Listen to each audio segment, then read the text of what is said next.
Hello viewers, welcome to our channel. ಇವತ್ತಿನ ರೆಸಿಪಿಲಿ ನಾನು ಗೋಧಿ ಕಡಿ ಪಾಯಸನ ಹೇಗೆ ಮಾಡೋದು ಅಂತ ತೋರಿಸ್ಕೊಡ್ತಾ ಇದ್ದೀನಿ. ಸಾಮಾನ್ಯವಾಗಿ ಈ ಪಾಯಸನ ಎಲ್ಲರೂ ಇಷ್ಟಪಡ್ತಾರೆ. ಬನ್ನಿ ಹೇಗೆ ಮಾಡೋದು ಅಂತ ನೋಡೋಣ. ನಾನಿಲ್ಲಿ 10-15 ಜನರಿಗೆ ಪಾಯಸ ಮಾಡ್ತಾಯಿದ್ದೀನಿ. ಹಾಗಾಗಿ 1 ಲೀಟ್ರ್ ಕೊಕೊನಟ್ ಮಿಲ್ಕ್ನ ತೊಗೊಂಡಿದ್ದೀನಿ. ಹಾಗೆ 4 ಕಪ್ ಆಗುವಷ್ಟು ಗೋಧಿ ಕಡಿನ ಕುಕ್ಕರ್ಗೆ ಹಾಕಿ 3 ವಿಷಲ್ ಕೂಗಿಸ್ಕೊಂಡು ಇಟ್ಕೊಂಡಿದ್ದೀನಿ. ಹಾಗೆಯೇ ಡ್ರೈ ಫ್ರೂಟ್ಸ್ನು ಫ್ರೈ ಮಾಡಿ ಇಟ್ಕೊಂಡಿದ್ದೀನಿ. ಈಗ ಒಂದು ಪಾತ್ರೆ ಇಟ್ಕೊಂಡು ಅದಕ್ಕೇ 4-5 ಟೇಬಲ್ ಸ್ಪೂನ್ ತುಪ್ಪ ಹಾಕಿ ಬೇಯಿಸಿಟ್ಕೊಂಡಿರುವಂಥ ಗೋಧಿ ಕಡಿನ ಆ ತುಪ್ಪಕ್ಕೆ ಹಾಕಿ ಚೆನ್ನಾಗಿ ಒಂದು 5 ಮಿನಿಟ್ಸ್ ಮೀಡಿಯಮ್ ಫ್ಲೇಮಲ್ಲಿ ಇಟ್ಕೊಂಡು ಫ್ರೈ ಮಾಡ್ಕೋಬೇಕು. ಅದು ತಳ ಹಿಡಿಯೋಕ್ಕೆ ಬಿಡಬಾರ್ದು.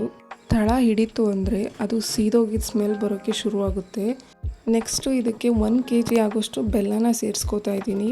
ನೀವು ಬೆಲ್ಲನ ಮತ್ತೊಂದು ಪಾತ್ರೆಯಲ್ಲಿ ಕರಗಿಸ್ಬಿಟ್ಟು ಸೇರಿಸ್ಕೊಂಡ್ರೂ ನಡೆಯುತ್ತೆ. ನಾನು ಕರಗಿಸಿಲ್ಲ, ಹಾಗೆಯೇ ಸೇರಿಸ್ಕೋತಾ ಇದ್ದೀನಿ. ಅದು ಒಂದು 5 ಮಿನಿಟ್ಸ್ ಬಿಟ್ಟರೆ ಫುಲ್ಲು ತೆಳು ಆಗುತ್ತೆ. ಮಿಕ್ಸ್ ಮಾಡ್ತಾನೇ ಇರಬೇಕು, ಹಾಗೆ ಬಿಟ್ಟರೆ ತಳ ಹಿಡಿದ್ಬಿಡುತ್ತೆ. ನೋಡಿ ಇವಾಗ ಎಷ್ಟು ಚೆನ್ನಾಗಿ ಕರಗಿದೆ ಬೆಲ್ಲ ಅಂತ. ಈ ಬೆಲ್ಲದಲ್ಲೇ ಒಂದು 2-3 ನಿಮಿಷ ಇದು ಚೆನ್ನಾಗಿ ಬೇಯಬೇಕು. ನೆಕ್ಸ್ಟು ಇದಕ್ಕೆ ತೆಗೆದಿಟ್ಟಿರುವಂಥ ತೆಂಗಿನ ಹಾಲನ್ನ ಹಾಕ್ತಾಯಿದ್ದೀನಿ.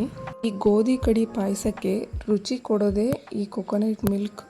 ಇದನ್ನು ಮಾತ್ರ ಯಾವ ಕಾರಣಕ್ಕೂ ಸ್ಕಿಪ್ ಮಾಡಬಾರ್ದು. ಚೆನ್ನಾಗಿ ಮಿಕ್ಸ್ ಮಾಡ್ಕೊಳ್ಳಿ. ಈಗ 3/4 ಟೇಬಲ್ ಸ್ಪೂನ್ ಆಗುವಷ್ಟು ಏಲಕ್ಕಿ ಪುಡಿನ ಸೇರಿಸ್ಕೊತಾ ಇದ್ದೀನಿ. ಇದ್ರ ಜೊತೆಗೇ 1 ಲೀಟ್ರ್ ಆಗುವಷ್ಟು ಹಾಲನ್ನು ಸೇರಿಸ್ಕೊತಾ ಇದ್ದೀನಿ.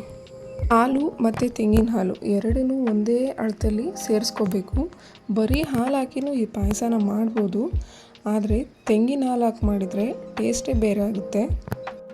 ಈ ಥರ ಒಂದು ಸಲ ಟ್ರೈ ಮಾಡಿ, ತುಂಬಾ ಚೆನ್ನಾಗಿರುತ್ತೆ, ತುಂಬಾ ಟೇಸ್ಟಿಯಾಗಿರುತ್ತೆ. ಚೆನ್ನಾಗಿ ಮಿಕ್ಸ್ ಮಾಡಿಕೊಂಡು ಲಾಸ್ಟಲ್ಲಿ ಡ್ರೈ ಫ್ರೂಟ್ಸ್ನ ಆ್ಯಡ್ ಮಾಡ್ತಾಯಿದ್ದೀನಿ. ಈಗ ಇದನ್ನು ಒಂದು 5 ನಿಮಿಷ ಚೆನ್ನಾಗಿ ಬೇಯಿಸಬೇಕು. ನೋಡಿ ಇವಾಗ ಇದು ರೆಡಿಯಾಗಿದೆ. ತುಂಬಾ ಒಳ್ಳೆ ಘಮ ಬರ್ತಾಯಿದೆ. ಈ ನನ್ನ ಸಿಂಪಲ್ ರೆಸಿಪಿ ನಿಮಗೆ ಇಷ್ಟ ಆಗಿದ್ದರೆ ದಯವಿಟ್ಟು ಸಬ್ಸ್ಕ್ರೈಬ್ ಮಾಡೋದನ್ನು ಮರಿಬೇಡಿ. Thanks for watching.